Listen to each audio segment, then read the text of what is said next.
Hi everybody, this is Michael Christie, Music Director of the Minnesota Opera. We here at Minnesota Opera are still basking in the glow of our 2011 success with Kevin Puts and Mark Campbell's Silent Night.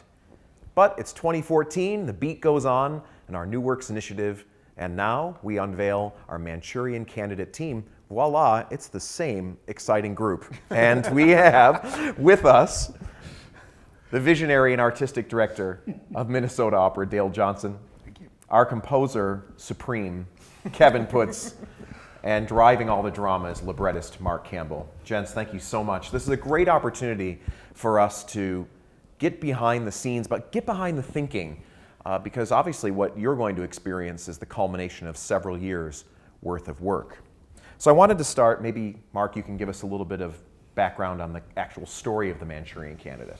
Well, we're basing this on the novel by Richard Condon, and it was made into two movies, as everyone knows. The first one was in 1962, and the second one was 2005.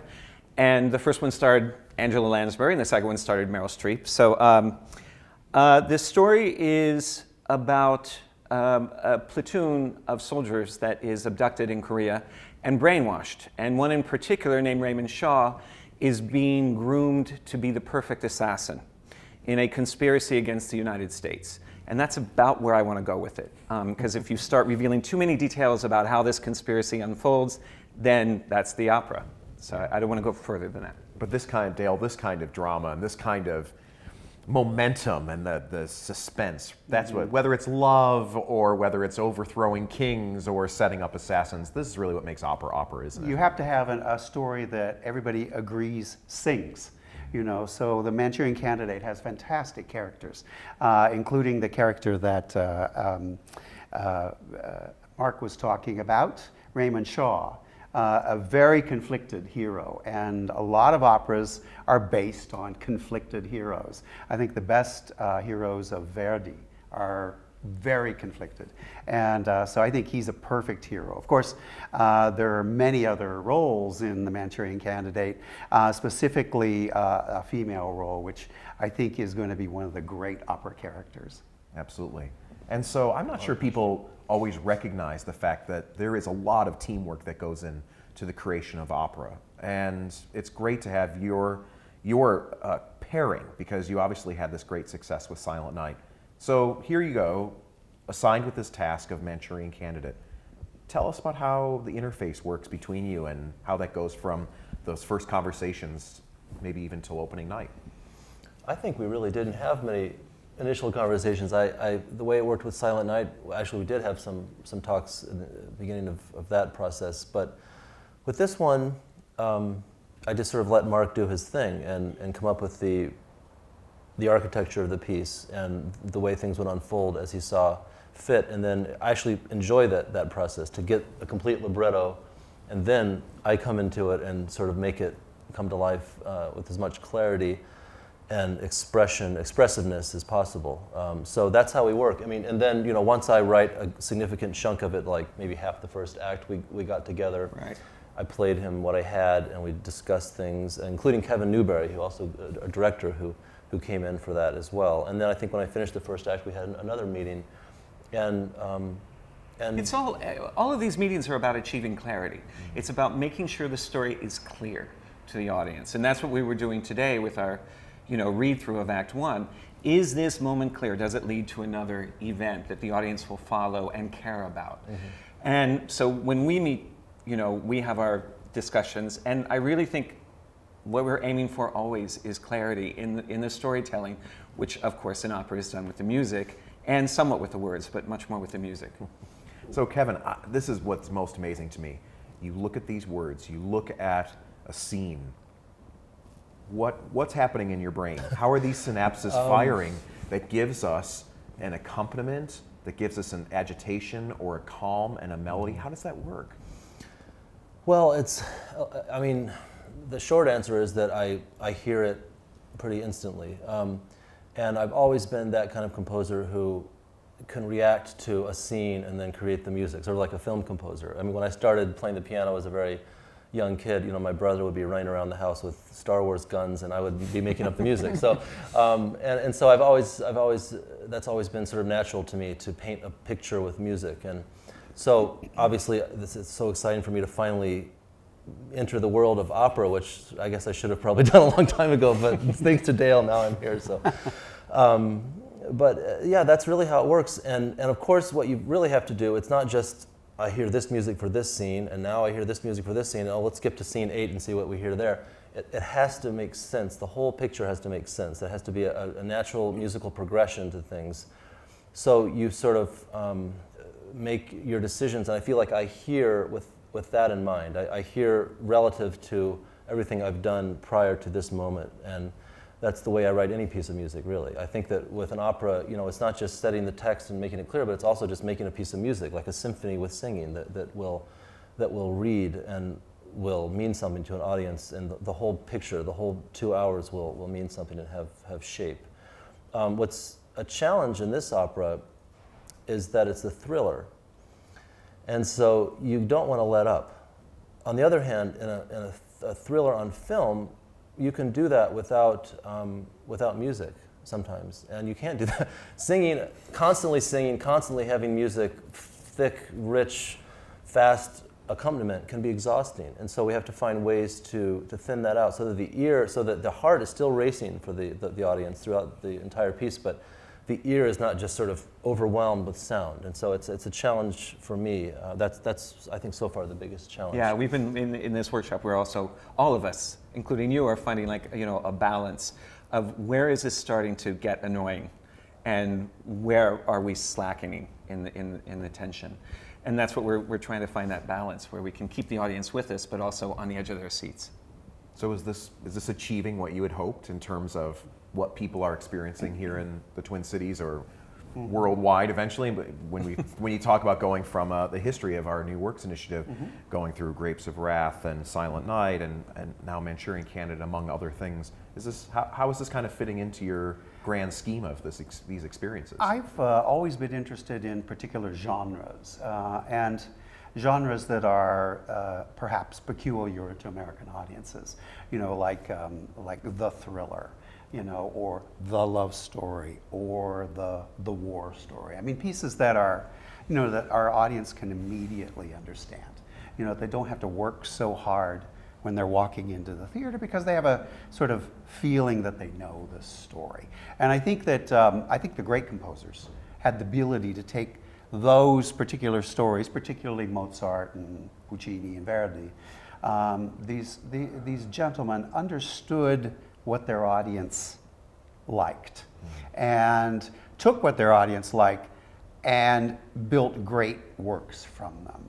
And I feel like sometimes we don't allow the audience into that world. I think we create music that puts the audience off in a sense. But knowing, that the Manchurian Candidate is such a great story, and knowing that today's audiences like thrillers, they like conspiracies, they like the idea of being sort of whipped along into a fast-paced story, and also accepting really some of the most fantastic music I've heard in contemporary opera with this score. I think Kevin's music for it is really astounding, and the tension doesn't let up, but you also hear these moments of real beauty, and so that the audience can then find ways into the story through certain characters. And that's really hard for a composer to do. It depends on the libretto, allowing the composer to do what the composer does best, but also it keeps the composer with a strong sense of pace and a strong sense of dramatic line. And Kevin and Mark, I think, have a great ability to not overwrite. I think, again, I have to say that they come from that lineage of composers like Puccini, who are very theatrical, and they know exactly how long a scene should be and no more. you know, and how to move from one scene to the next, rather than overwriting all the scene, you know, too many words, too much music. That's never been a sense with Silent Night. We had to make changes, of course, but we never got a sense that it was being overwritten or it was too much. And I think even in this piece, I think at this very early stage, the piece has a sense of rightness, has the right balance, has the right sense of momentum forward, because you end the first act like going, whew, like that, and I think that's really exciting. Yeah.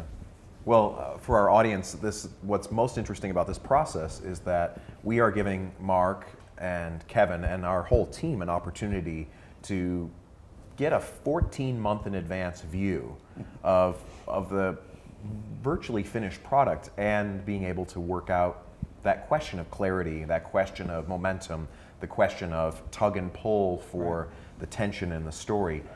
I mean, is this a nerve-wracking kind of thing for you, or are you happy to have that opportunity? I'm very happy. You know, I guess if I come from any world, it would be the orchestral world, and which I love writing for orchestra, and I've brought a lot of what I have done over the last, 15 years of writing for orchestra into these operas. A lot of the things that I've done in orchestral pieces sort of end up in these operas.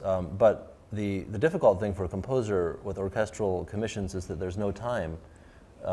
Basically, you hear the piece about 4 days before the premiere, and it's like and it's all over, read over. Yeah, pretty much. Yeah. Of course, the orchestras I've worked with, and the librarians, and the music directors have all been so terrific to let me even at that late stage make changes to the music. But this is such a luxury, to get. And also, I put a lot of notes to myself about the orchestration in the piano vocal scores, but I really don't get into the nitty-gritty of every little detail until I have all the pacing right, the harmony right, the melody right, the vocal part, that's the most important thing, right.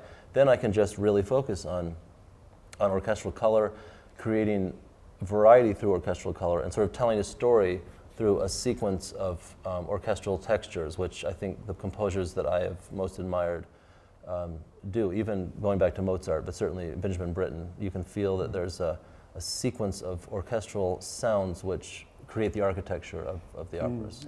So how do you create musical tension in that sense of a thriller? What are the things that you never have a tonic. You never resolve anything. That's what Wagner did. It worked pretty well. But actually, that's true. That's absolutely true. That I rarely. There are ways to feel satisfaction without an utter feeling of resolution, which harmonically, and so you've got to really control things from the point of view of tonality, and even when it gets complex tonally or even atonal, there should be a sense of direction, of things needing to resolve and never quite doing that. And so can you describe for people that are going to follow this process along, maybe a couple of things that they would hear that are part of your toolkit for creating this tension? It's hard. I'm not sure I could do that. I'd have to kill you. There is this kind of motoric sense of kind of foot agitated nervousness to it, isn't there? Yeah, but really though, if you break everything down to simply the sequence of harmonies that you hear, that if you just play those chords, there should be a sense of, oh, we're going to that chord, and now we're going to this chord, and we hear that it needs to go here, and we never quite do it, and no, we kind of do it, but then it's again moving again. And I think that's, if you listen to the, Tristan and Isolde or something, the prelude, that's what Wagner did, and that's an old technique really, but it's not. I think I do that more emphatically than someone like Mozart, who an aria ends, it ends, and then you move on. But the amazing thing is that his music still has that sense of moving through the 3.5 hours. It's breathtaking. So Mark, you mentioned at the beginning that this is based on the novel. Right. So for those who might have seen Denzel Washington in the 2004-5 version, what do you want people to come into the theater expecting, or at least kind of thinking in their mind, perhaps stripping a little of that Hollywood out and returning to the book? What are the aspects of the book, I suppose, that are... Well, the movie, the 1962 movie followed the book very closely, very faithfully. The later movie did not. And this is, of course, based on the book, so it's much closer to the 1962. It will seem much closer to the 1962 version with Frank Sinatra, Angela Lansbury, Lawrence Harvey. But the basic idea of this story, which is that how politics uses paranoia to achieve its goals, those are true across the board, and now it's true of the opera. That is our basic theme. That's what we're pushing forward. And the libretto is constructed around that idea, and Kevin's music is constructed, I think, often around paranoia, which is often the same thing as not resolving in a tonic chord. We never quite know where we are often in this story. And I was going to say that what I like to contribute to the libretto is just giving enough information so that the audience can follow this story, but is not always sure of where they are. And that's how we create a thriller. You just need to watch Hitchcock. That's all. Hitchcock did it best. Are people meant to come away from this feeling, with some feeling of cinematic progress? I mean, this is the tricky thing, isn't it?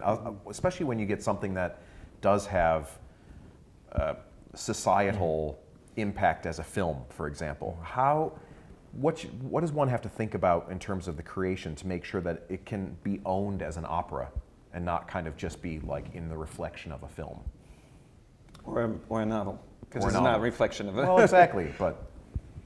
I think your question is, how is music making this a newer version of this same story? Sure. Is that kind of the same thing? Yeah, sure. That it really that's a music question. Well, that it really belongs as an opera. Well, I think, and that's a good question, because my training in theater and drama was in movies. Not in movies. I know I'm a movie. I love film, and I've always loved it.